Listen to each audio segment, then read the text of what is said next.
नमस्कार, आप देख रहे हैं क्राइम दर्पण न्यूज 24। बेहट में खनन माफियाओं का नंगा नाच। पट्टे की आड़ में पड़ोसियों की कोख उजाड़ रहे सफेदपोश लुटेरे। उत्तर प्रदेश में भले ही योगी सरकार भूमाफियाओं के खिलाफ जीरो टॉलरेंस की नीति का दावा करती हो, लेकिन सहारनपुर के बेहट में माफियाओं की दबंगई इस नीति को खुला चैलेंज दे रही है।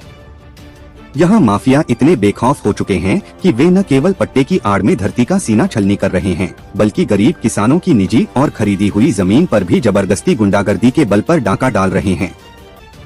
आखिर किसके संरक्षण में चल रहा है ये सफेदपोश लूट का काला कारोबार? देखिए हमारी ये विशेष पड़ताल। पूरा मामला तहसील बेहट के महमूदपुर नगली गांव का है। यहाँ के किसान अरुण कुमार और कुशलपाल पुत्रगन सुरेश ने आरोप लगाया है कि उनकी खरीदी हुई भूमि गाटा संख्या 11, 21, 22, 23, 24 पर अवैध रूप से खनन किया जा रहा है।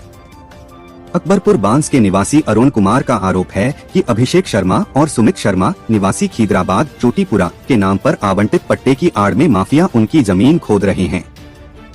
नियमों को ताक पर रखकर पोकलेन और जेसीबी जैसी भारी मशीनों से दिन रात खुदाई का खेल जारी है।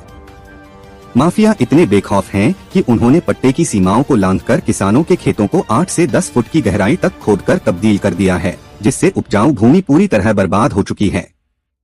इस गुंडागर्दी और अपनी संपत्ति की बर्बादी के खिलाफ अब अकबरपुर बांस के निवासी अरुण कुमार पुत्र कुशलपाल पुत्रगन सुरेश ने हिम्मत दिखाते हुए माफियाओं के खिलाफ सीधे मुख्यमंत्री जनसुनवाई पोर्टल और जिलाधिकारी सहारनपुर को लिखित तहरीर देकर गुहार लगाई है।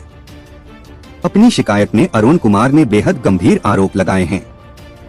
किसान का आरोप है कि जब उन्होंने माफियाओं को अपनी जमीन खोदने से रोकने की कोशिश की तो विपक्षीगण तहस में आकर गाली गलौज पर उतारू हो गए और किसान को जान से मारने की धमकी दी।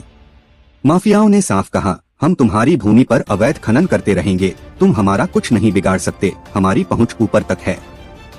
लिखित तहरीर में साफ आरोप लगाया गया है कि ये माफिया गुंडागर्दी के बल पर जबरदस्ती अवैध खनन कर रहे हैं।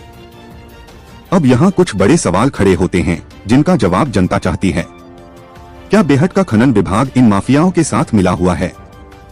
आखिर क्यों जिलाधिकारी और मुख्यमंत्री पोर्टल पर शिकायत दर्ज होने के बाद भी अब तक मौके पर कोई सख्त कार्रवाई नहीं हुई? क्या माफियाओं का यह दावा सही है कि उनकी पहुंच ऊपर तक है और प्रशासन उनके सामने घुटने टेक चुका है? पीड़ित किसान और उनके परिवार ने अब एकजुट होकर सीधे सूबे के मुखिया योगी आदित्यनाथ से न्याय की गुहार लगाई है।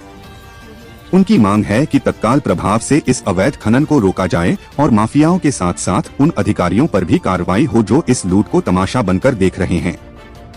क्राइम दर्पण न्यूज 24 इस खबर के हर पहलू पर नजर बनाए हुए है। हम तब तक नहीं रुकेंगे जब तक इन किसानों को न्याय नहीं मिल जाता। आज की खबर में बस इतना ही। मिलते हैं फिर अगली अपडेट के साथ। जुड़े रहिए क्राइम दर्पण न्यूज 24 के साथ।